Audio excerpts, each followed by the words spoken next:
করেছে তোমার বাবা, কি করেছে স্বামী, গল্প সেসব তোমার চেয়ে কম জানি না আমি।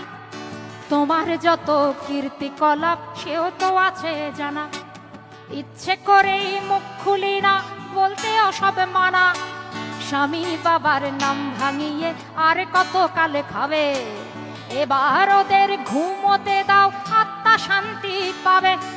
এবার ওদের ঘুমোতে দাও, আত্মা শান্তি পাবে। তাদের প্রতি আমার সকল শ্রদ্ধা রেখে বলি, তাদের প্রতি আমার সকল শ্রদ্ধা রেখে বলি, খুব বেশি দিন আমার চোখে যায় না দেয়া ধুলি।